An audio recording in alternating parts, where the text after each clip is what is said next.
Welcome to Beneath the Wing. Just like air passing over the wing of an aircraft provides lift, the people we meet can also give us lift in life by sharing their stories of strength and success, connecting us all. Beneath the Wing explores the stories of those connected with the Minnesota Air National Guard's 133rd Airlift Wing with a little humor and learning along the way. I'm your host, Wing Command Chief Mark Legvold.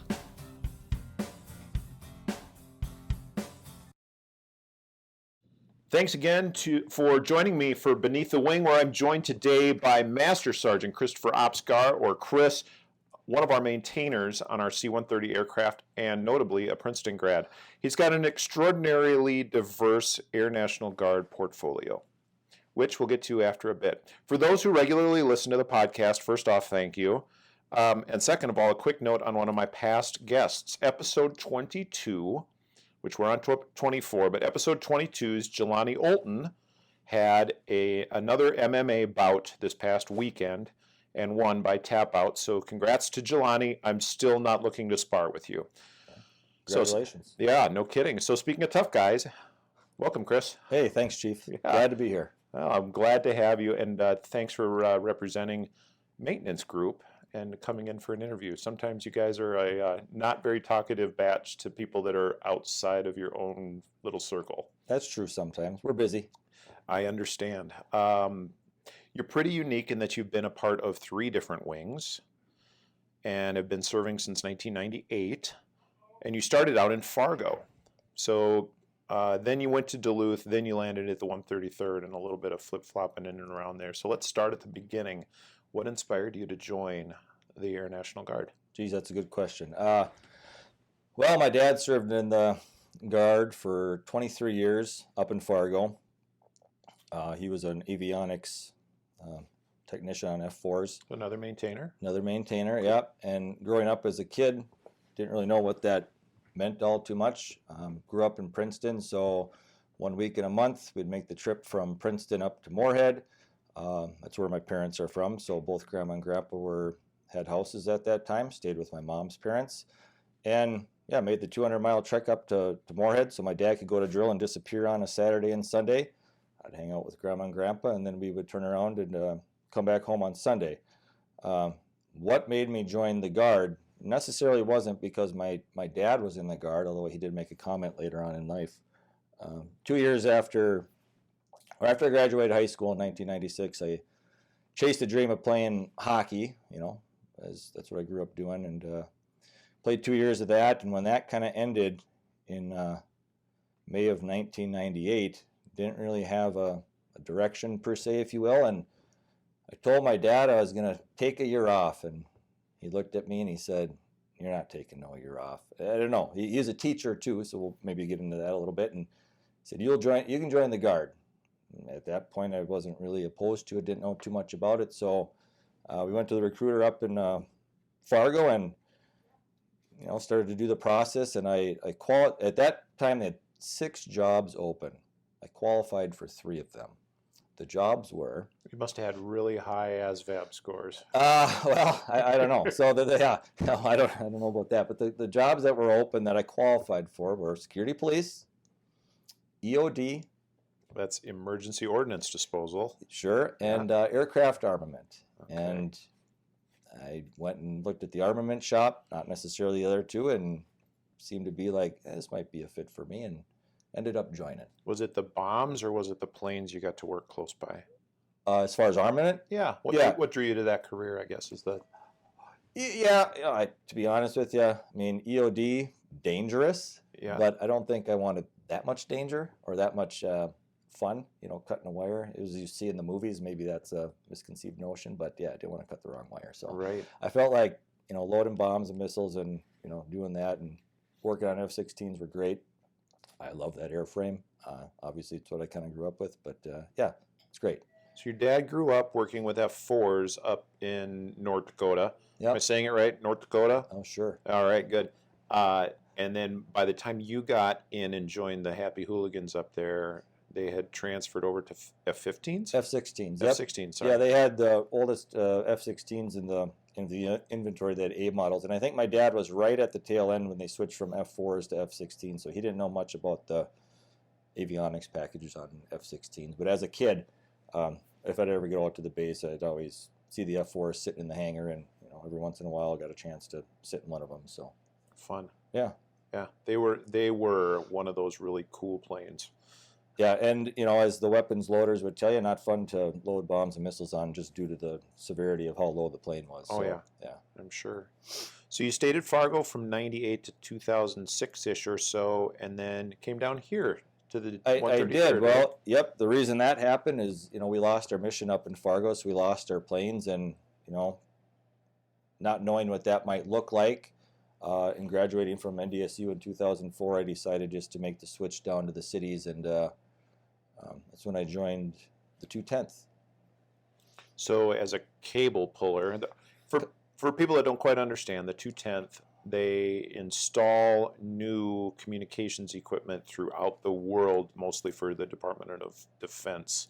And that's just one of the units that we have out here with a very specialized job. Sure, yep. Comm cable and antenna systems was the whole thing, and went back to Shepherd, and I've pretty much lived in Shepherd almost a year of my life, probably over a year. So in Texas. Yeah, in Texas. Yeah. Yeah, so I joined the 210th in 2006, went to school, and in 2009-ish, 2010-ish, I went back up to Duluth and became a weapons guy again. You missed the planes? Yeah, I missed the planes. Or did the family move up there? No, I still live down here. I missed the planes, and it's sometimes this podcast, it's hard to say. I just don't think the job necessarily, I don't want to say suited me, because that's the wrong word, but yeah, it just, great people over the 210th, had fun. I just was looking for something else, and there, trying times in my life also. So went back up to Duluth and was up there until 2013, I think, somewhere around there. Mm-hmm. And then came back down here. Joined back at the 210th for a short time, and Yeah. then you landed at maintenance. Yeah, I landed in maintenance. I landed over at fuel shop, and I was there and had orders to go to tech school, and I had a buddy, Eric Moen, who was crew chief at the time, and I was kind of looking for a full-time job in my life too, and there wasn't a lot of movement in the fuel shop, and I decided, what, maybe I should just go where their jobs were a little bit more plentiful, and Sure. decided to cancel those orders, which was not an easy thing to do. And Colonel Hawkins, who was a captain at that time, he's like, "Are you sure?" And I'm like, "Yeah, I'm sure. This is what I want to do." All right. And went to tech school for being a crew chief in 2014. At Shepherd Air Force Base in Texas again. That's right, sir. Yep. Well, lucky duck. Yeah. So, yeah, So lots of moving around. Chris, that's two pretty significant life changes. One in looking for full-time work with the uniform on, and two, changing career paths for, I think that's the third time in your military career, fourth now, even though you didn't quite finish the fuels training, but you switched jobs. Sure. You looked for the career path, and then you became a crew chief. And I'm just a guy that grew up in support group. That's kind of the maintaining and upkeep of all of the buildings and the behind the scenes mission stuff. Crew chief is kind of a special position, and it takes a special person to do that. Can you explain what being a crew chief is to somebody that doesn't quite understand how we do our mission out here? Yeah, I think I don't want to say one of my downfalls, but I'm a doer, so I like to do my work and not really talk about my work. So when people ask you, what do you do for a living? If you watch NASCAR, and you're the crew chief. You are the guy. The pilots are the drivers. They come get in the planes, and the crew chief is the guy who's responsible for the plane and everything that goes on with it, and help managing all the specialists in the back shop.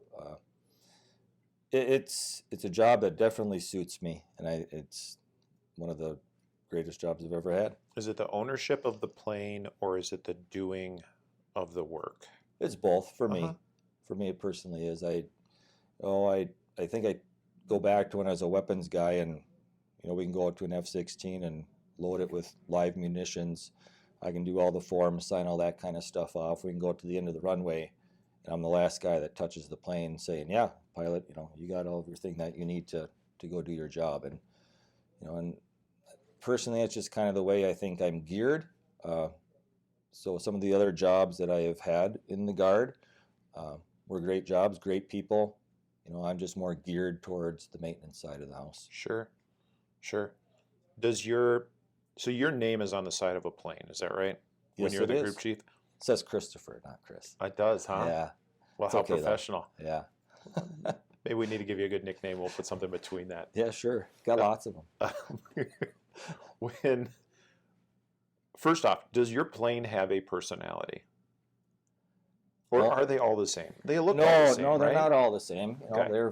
They have their little idiosyncrasies, I guess. I'm a movie guy, and my tail's 007, so I'm a James Bond guy, so I guess we're stealthy. Are you? Yeah. 4 fans of freedom. Sure. Very stealthy. Yeah. Does your plane sound different than other ones? You know what? That's a good question. I haven't flown on it, maybe but once. Yeah. Because it doesn't really matter where we're going. Sometimes you just jump on different tails. I've actually flown on Aircraft 5 quite a bit. The one that had the little runway incident. Yeah, the gear collapsed. Yep, the gear collapsed, and every so often, right? Yeah, and I wasn't here at that time, but every so often when I'm flying on that thing, there's just like for me personally, it seems like there's a drone that goes through the plane, right? Like, and probably has nothing to do with anything. It's just the way the plane is. But sure. Yeah. So yeah, but they all have their own personalities, I guess. But I think the thing that stands out the most is they pretty much all have the same airframe hours on them. So when one breaks and has problems, there's another one to pick up the slack. And yeah. When you become a crew chief, you spend a lot of time out on the plane. I mean, usually the plane will go into the hangar and you can fix stuff and it's indoors and it's at least heated this time of year. When there's snow on the ground, it's kind of nice. But you guys spend a lot of time outside in the elements, getting that plane ready for the drivers, the pilots, to come out and borrow your plane for a little while. What are the challenges? I mean, we live in Minnesota, right? You grew up in Princeton and you started your Guard in Fargo, but maintaining that plane and getting it ready for a mission out in the elements, how do you keep people that work with you motivated to do that kind of work? I think one of the things I've kind of always been a part of, or is just work by doing, see by doing kind of a thing. So I feel like if people see me working hard, they're just going to follow suit.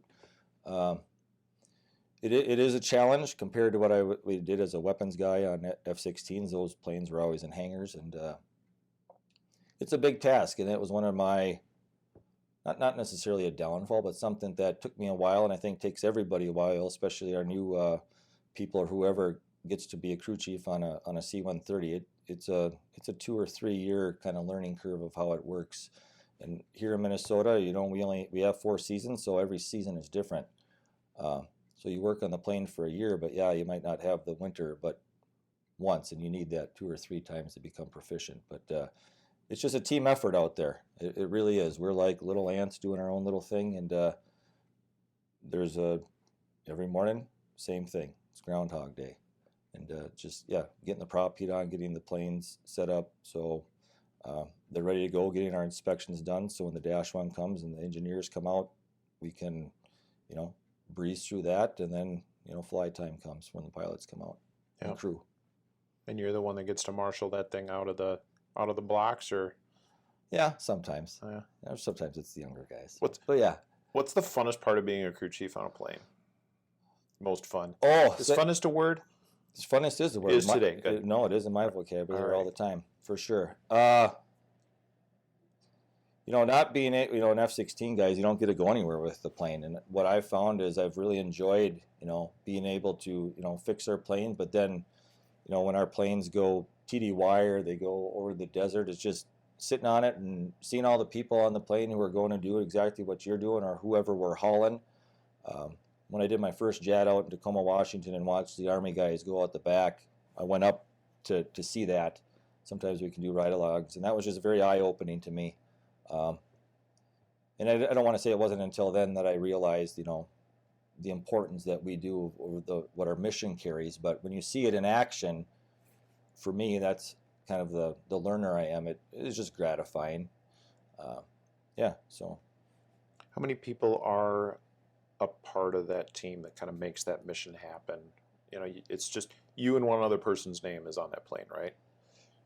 But Yeah. there's yeah. a lot of people that are working with you and around you and for you to make sure that that plane gets up.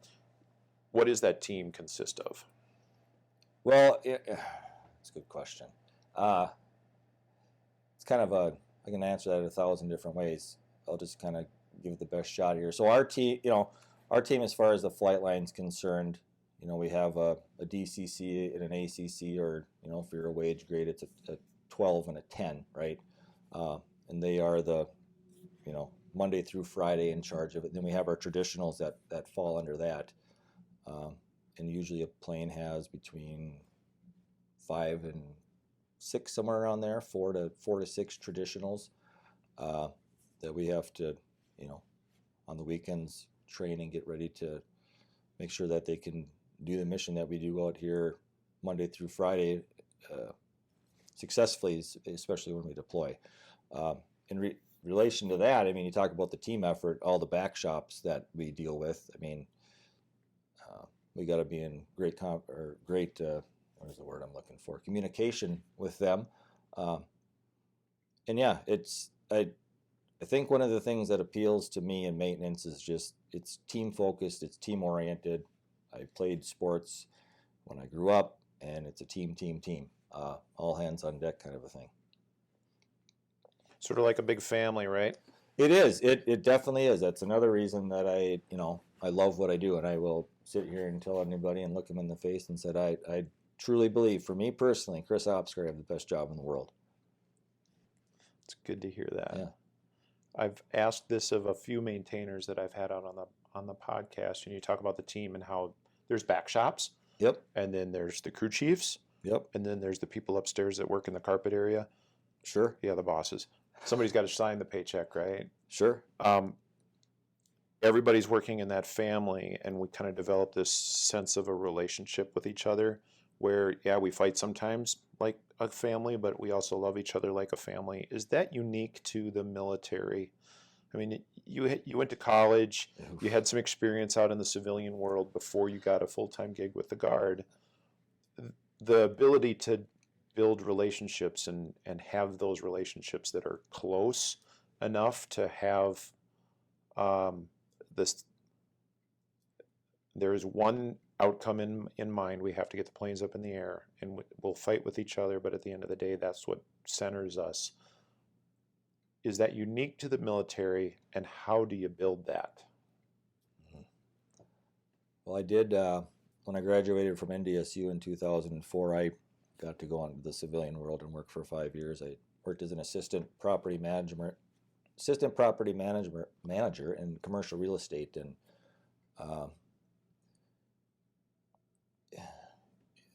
that it's just they're two totally different worlds, right? So, in that world, yeah, there is a team, but it's everyone's kind of doing their own thing, right? Their own job. And in the Guard world, we're all usually geared towards a certain focus. Obviously, it's not for profit, so that makes it a different realm too, if you will. But yeah, I don't know. It's hard to put a finger on, isn't it? Yeah, it really is. It is something that I look forward to, and I drive on base every day, and I give the guards my idea. It's I know that I am, I don't, sounds corny saying going to work with my family, but it just like family who are there for you if you need to leave at a moment's notice. It's kind of what we have here with the Guard. I know one thing I like about my job is I got 16, 20 other crew chiefs that are doing exactly what I'm doing. And at any time, if there is something that comes up or I have to get pulled away from a plane, they know exactly what they can do, and they can fall in right behind me or whoever and continue the mission and continue the job. And It takes a little bit of effort to build a culture and a climate like that, but once it's there and it's clicking, that's something that's kind of special, isn't it? Yeah, for sure. Do we have okay, so you've mentioned that kind of culture and that climate that you guys have in maintenance here at the 133rd in the middle of Minnesota, but you've been a part of two other pretty big units, the Happy Hooligans up in Fargo Yeah. and the 148th up in Duluth. Now those are fighter wings, right? Sure. Little fast planes. Different mentality. And ours are big, slow, lumbering giants that move a lot of stuff, a Yep. lot of soldiers, sailors, and Marines to where they need to go. What's the difference in the culture between a fighter wing and a big cargo wing?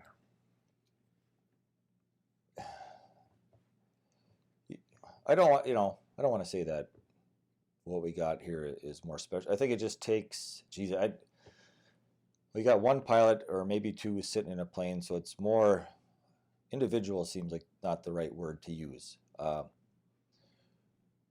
just different. They're just different. High speed, low drag fighter world. Great people, same camaraderie, same team effort, right? Mhm. Just that's a hard one for me to put my finger on, to be honest with you. Yeah, Yeah. I think you kind of sum it up that super high speed. It seems like decisions get made a little bit faster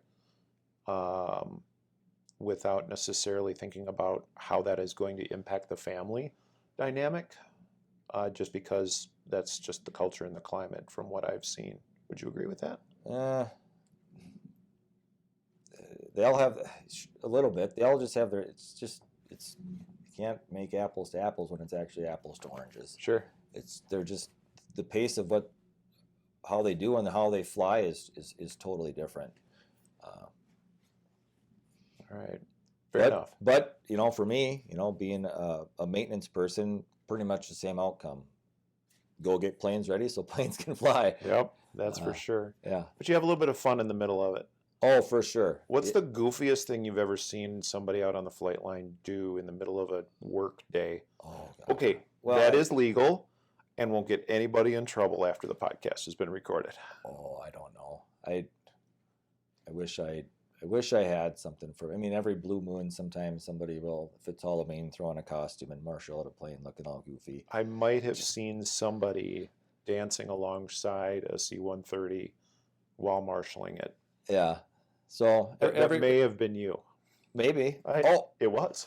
Oh, what? Oh, is that a video? It is. Oh, that was probably in the desert in 2017. I might know. Yeah. That's a great video.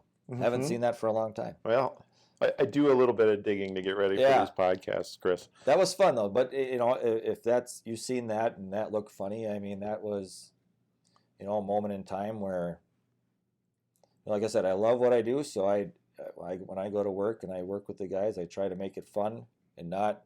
What we do is very serious, but we also have to have fun. And I'm all about hard work. So let's work hard and let's have fun. And for the 23 years I've been in the military, that is kind of the mantra that we have. For sure. So you mentioned a little bit about you tried playing hockey. You graduated from high school. You played high school hockey. I did. And then you went and had 2 years in the minors. Sure. Okay. And you had almost as many penalty minutes as you played games. But you can dig up these stats. Sure. We live in a state where hockey's kind of a big part of our culture and our climate. And a lot of kids play high school hockey and want to move on. What was that like when you graduated high school? Your dad's been working in the Guard his whole life, and you say, hey, Dad, I'm going to go play high school hockey.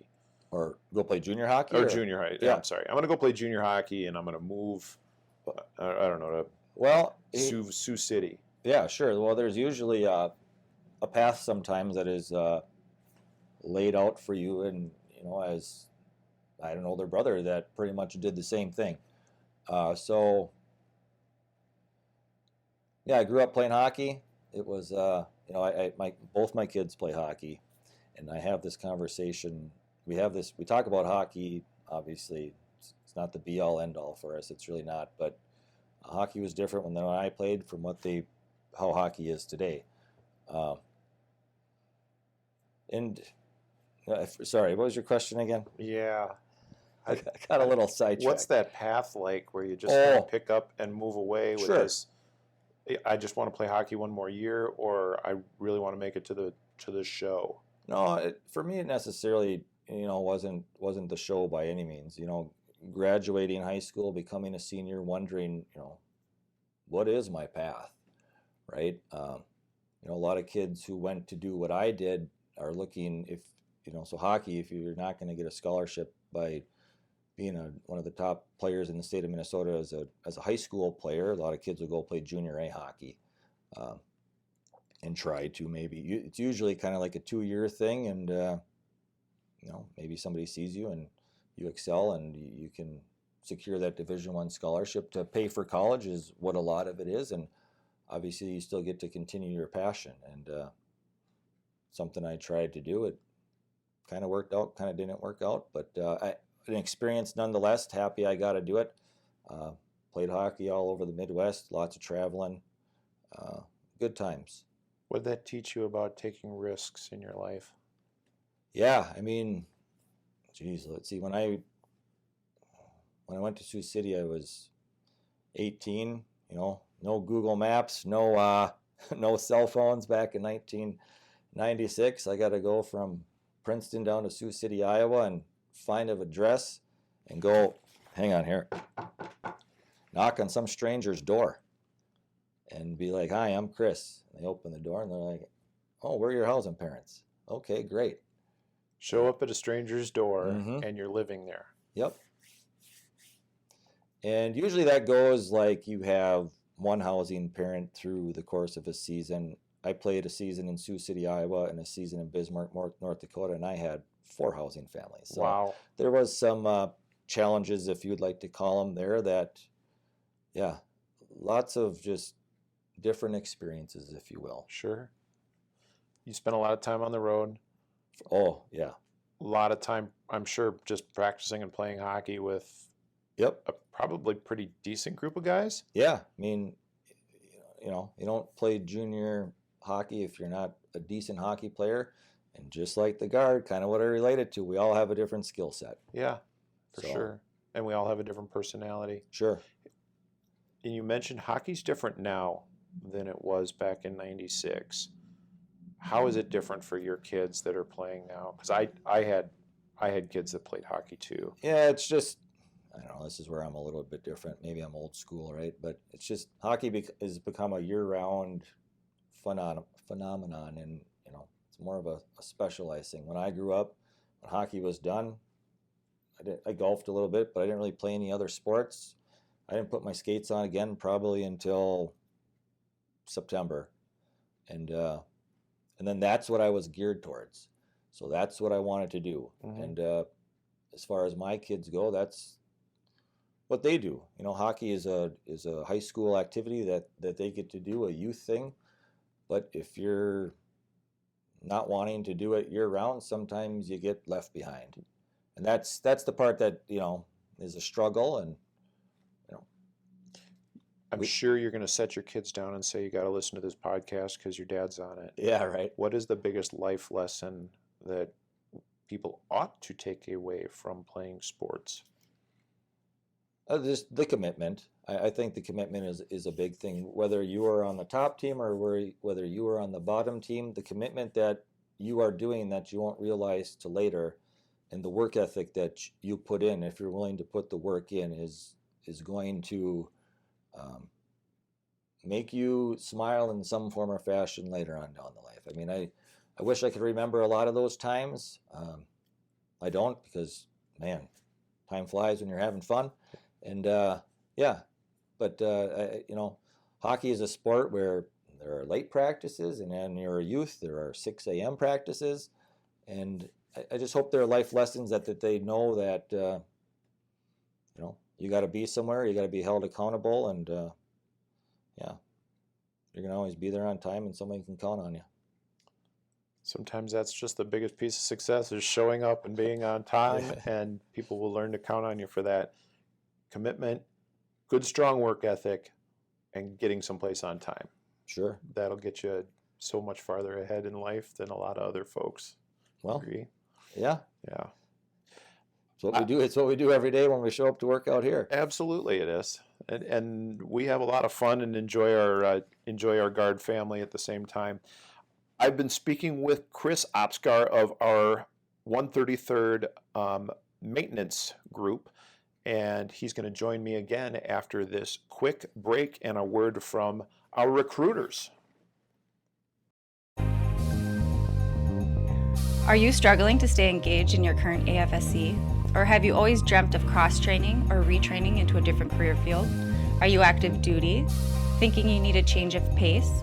Many airmen forget about the ability to cross-train into a new AFSC if you have served at least 3 years. My name is Sergeant Nicole Husner. I'm a recruiter here at the Minnesota Air National Guard 133rd Airlift Wing. We publish our vacancies on our Facebook page. Please feel free to reach out to any recruiter to find our current open AFSCs as well. A couple of career fields that are great for prior service members that currently have vacancies on our air wing is a flying position, flight engineers. They typically look for people who are mechanically inclined. Additionally, the 210th Engineering Squadron, which is a geographically separated unit, is looking for cable and antenna systems apprentices. Again, my name is Sergeant Nicole Husner. I can be reached at my office number, which is 612-713-2091. Again, that number is 612-713-2091.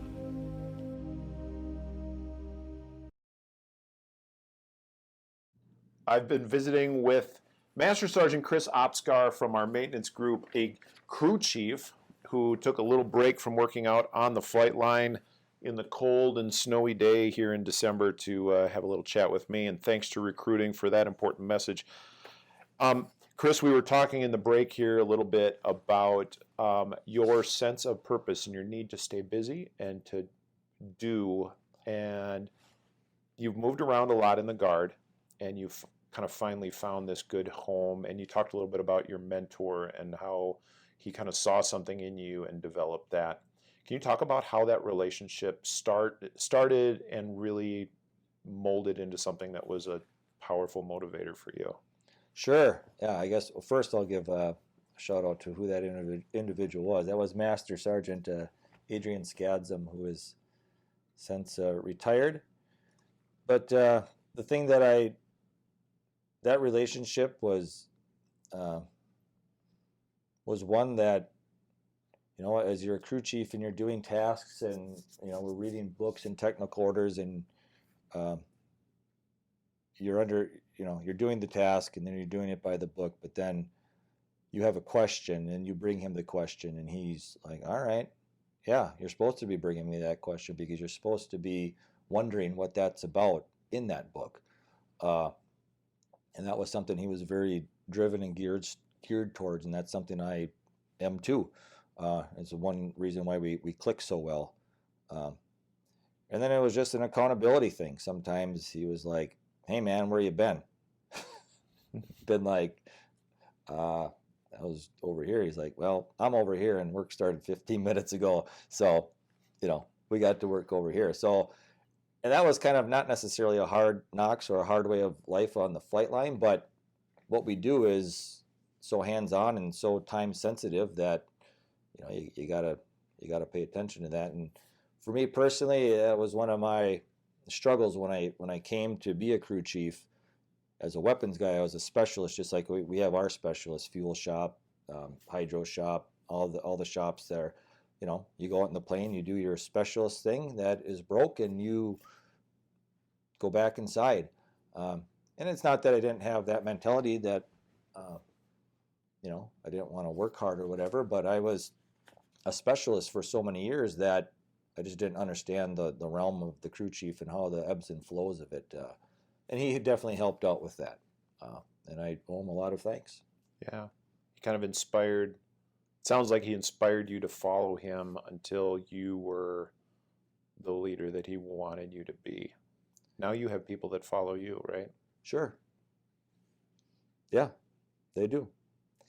Yeah, we have our, you know, our troops, our traditionals that fall underneath us, and, you know, I kind of hold them accountable to the same standards that he held me accountable to. Yeah. And yeah, like I said, what we do, compared from an F-16 smaller airframe to a C-130, which is a school bus in the sky, there's a lot of moving parts. There's a lot of things that us as crew chiefs are responsible for.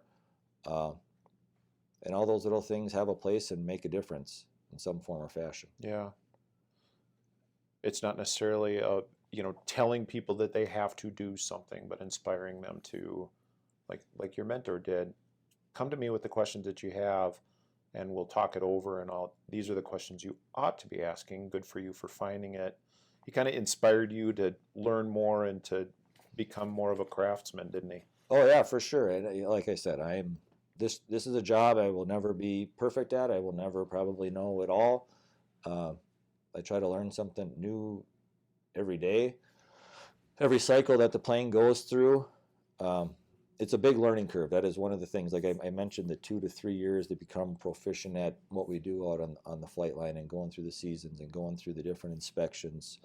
And there's things that the 10 that works under me, counterbalance on the elevator, big lead weight. He's worked on 2 of them. I've never done that. Yeah. Just because he was doing, when we had to replace it, he was available to work on it at the time. So there's things that I haven't done that he's done. And that's what's kind of neat about our job too. So then he becomes the expert, if you will, or has some guidance. So when somebody else is doing it, or maybe me, I can go ask Todd, like, hey, can you help us out with this? And he knows exactly, the ins and outs of it. So another cool aspect of our job. Knowing that you've been doing your job since 2015, and it is now almost 2022. Yeah. And at this stage, you're still learning, and you are not the full-on expert on everything with that plane. How do you get yourself to a point of being humble enough to admit, I still have things to learn? Or is that just something that is bred into everybody out here, is that that thirst for more knowledge and being okay with not knowing? Yeah, I think that is, obviously yeah. Or how do I want to say this? You mentioned being okay with not being the expert, right? Yeah.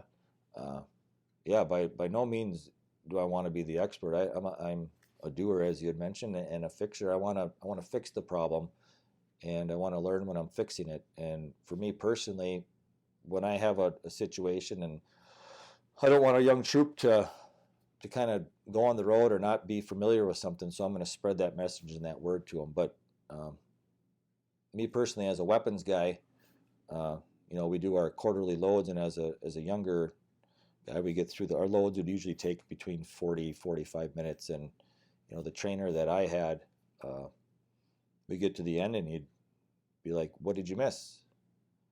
All right. So, and usually as I'm loading, sometimes I go back, and if I miss a step, I would correct the step. Hopefully he would see him, and I'd tell him X, Y, and Z. And he'd be like, all right. And that's how, eventually he begins to gain your trust, and you move up in your career, kind of a thing that, yeah. They know you get the concept of what we're doing. So kind of goes hand in hand. Yeah. Okay, so we also talked a little bit about how your mentor inspired you, to just kind of have that thirst for knowledge, and that I've been working over here. Work started 15 minutes ago, just kind of getting him to follow. Let's talk a little bit about inspiration. And Chris, before we started talking on the podcast, we talked a little bit about your brother and your older brother. You lost him in 2005. He was in the Marines. What inspiration or lesson did he teach you? And if you don't mind unpacking that a little bit and sharing a little bit about your brother. Sure. Okay. Yeah, okay, let's see. Well, I mentioned I had an older brother that played hockey. When I joined the Guard, he had gone through he too had played a little hockey and played some Division III hockey up at Concordia, and had some roadblocks in his life that he was working through. And so I joined the Guard, it wasn't much longer after that. Well, I'll say one thing. I think my brother was always geared to do a certain job, because even when I was in high school, for whatever reason, there was leatherneck magazines in the bathroom, and he was definitely, I don't want to say the center of attention, but people were just naturally gravitated towards him, and he's a good leader. So, what was the question again? Just Tell me about your brother. Yep. And what about your brother inspired you, or what lesson did you gain from your brother? And then tell us a little bit about, you were mentioning he played hockey. Yep. Okay. So for me, I grew up watching him play hockey, oldest child. I just kind of tried to follow in his footsteps and do the things that, even being 4.5 years younger than him, that he did. Mm-hmm. And he, hockey's a big thing. Lead by example, right? Lead by example. Quiet talker, right? Or, soft spoken. And let me just see how I want to formulate this. So, he joined the Marines back in must have been 98, 99, somewhere around there. Same year you joined the Guard. Yeah, and I didn't really tell my parents. I don't think that they were too thrilled with that thing, but he knew that was something he needed to do, and that was the avenue he wanted to take. And he was good at his job. In 2005, he was leading a team of Marines in Iraq. Yep. And they got hit by a improvised explosive device. That is right. Yeah. And he was 4 years older than you. You were in the Guard and in the military at that time, and he was in the military at that time. Yep. Did you join the Guard? You didn't join the Guard because of your brother, correct? Nope. But there were aspects about your brother that seemed to inspire you, and even now, that sense of quiet purpose. But you were both two completely different people. Oh, yeah, we were night and day. Yeah. If there was like I said, he kind of the center of attention, and he just naturally, people gravitated towards him, and he had a little bit of a wild side in him. Unlike me, I'm a little bit more reserved and like to crack jokes in a different way, but he was definitely high speed, low drag too, and unfortunately, that day happened, and that's a day as the years go on, you're like, holy moly, it's been that long. I can't even really. My kids never met him. My wife barely knew him. Mm-hmm. He died July 23rd, 2005. Yeah. It's my little Ford Focus that I drive around. I bought that July 20th, 2005. Still drive it? Still drive it, still running. And as I was driving in today, actually, I was like, man, it's on its way out, but it's like really holds no significance. But still, it's like when it's gone, I don't know. Yeah. Just going to go to the scrapyard. So probably. Those Ford Focus, though. Yeah, it's a great car. They are. Snapped a control arm the other day, so yeah. Always got something to fix when you're driving a good used car. But yeah, I mean that. The only thing I can say about my brother and the unfortunate events that I think the job that he was doing was the job for him. He loved being a Marine, and he felt no pain. Yeah. I read some of the things that people say about Chris Opskar, and one of the things that you value so much in where you're at is relationships and people, which for a maintainer, that's pretty darn good. Sure. That sense of closeness comes from, or that sense of closeness in relationship. That doesn't just show up overnight. And maybe that's one of the things that your brother gave to you, is that people have value, and they have something to teach us and hold on. Thanks for sharing that story about your brother. Yeah.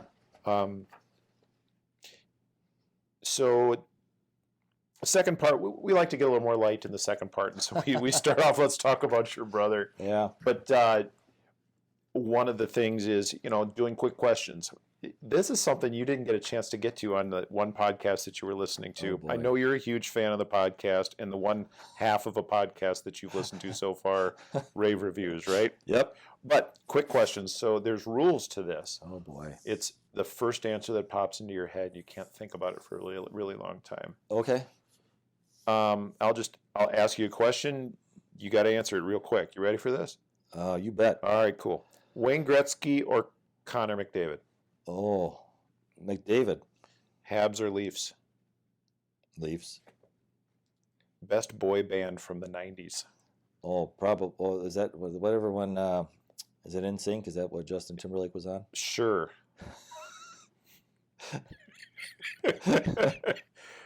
He was not an NSYNC, but that's okay. Favorite Christmas food? Oh, favorite Christmas food. Jeez, candy for sure. If that a food is, Sure. I'm a candy guy. It's one of my 5 major food groups. Yeah. Movie that made you cry? Oh, probably. Oh, geez, real sad. Probably The Notebook. Really? Yeah, Good for probably. you. Me too. Yeah. Hallmark Channel or Comedy Central? I don't watch either a lot, but probably. Geez, depends on mood. Comedy Central. I'm surprised you even thought about that for that long. Well, I don't know. It depends on what mood I'm in. This time of year, everybody loves a sappy love story around Christmas. Yeah. So, you share an alma mater with some pretty notorious people. Oh, A okay. lot of people have graduated from Princeton, Chris. Oh. Brooke Shields, Michelle Obama, Jeff Bezos, Sure. F. Scott Fitzgerald, John F. Kennedy, and Bob Backlund all graduated from Princeton. New Jersey. Oh, who do you think you have the most in common with from that list? Oh, I was. I'll go over it again. Listening skills. Here we go. You ready? Yeah, that's Brooke Shields, Brooke Shields. Michelle Obama, Okay. Jeff Bezos, Sure. F. Scott Fitzgerald, John F. Kennedy, Oh. or Bob Backlund.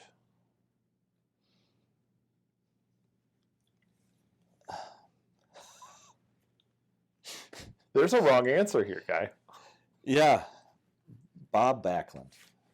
Why? I don't know.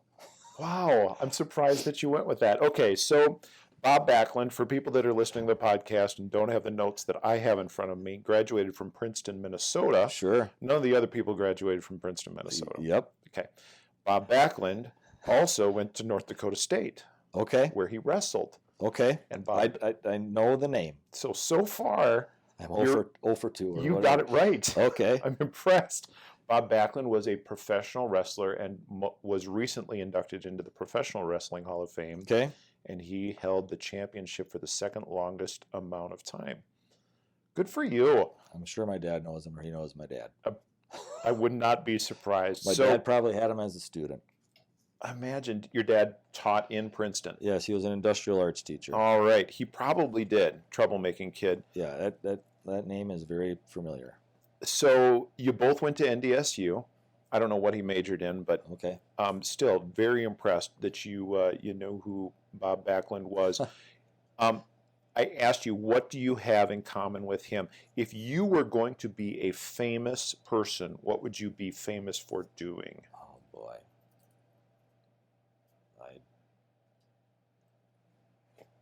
I don't know. Oh, really? Yeah, I don't know. I'm sorry. Movie star. Being goofy. Yeah, comedian. Yeah. I would have gone with that. That's Yeah. that's totally good. So we're moving into a new year. 21 has been hard. Yeah. 20 was hard. Yeah. What do we have to look forward to in 2022 as we, roll into the new year? It's a good question. Yeah. These last 2 years have been, like I said, time flies when you're having fun. We got back from the deployment in March of 20, and then, there was the whole shutdown and kind of stay in your house, and, you live through that, and then you kind of get back to work. And then we saw a little light, and now it kind of seems like the light's closing a little bit, depending on who you are and what you believe. But as far as 22 goes, we're going to still be here pushing our mission ahead. And hopefully we, as what I've personally seen is, it looks like they're making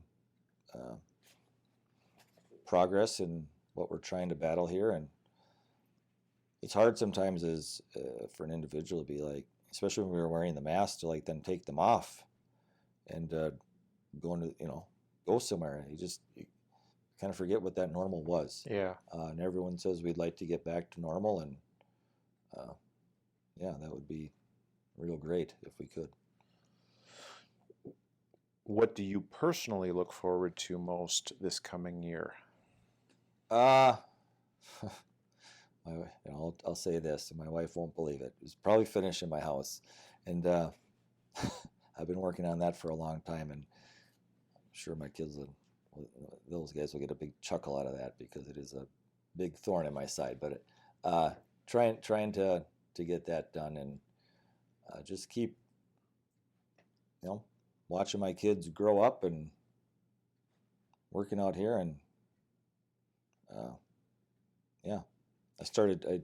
one thing I started doing, I started mountain biking a little bit, so hitting the trail a little bit more and trying to get some more miles. Sounds like a great way of starting the year.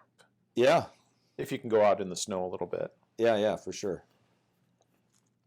Well, we do have a lot to look forward to in 2022. Yes. And thank you for letting me highlight a little bit about maintenance, especially a lot about you, and sharing your story and what makes another part of our wing a really, really special place, Chris. Yeah. And thanks for making a good family out here. Appreciate it, Chief. And thanks to all of you for joining me on Beneath the Wing. Make sure you listen in next time. We will hit episode 25, and we'll also hit the year 2022 on the ground and running. Take care, everybody. Happy New Year and Merry Christmas.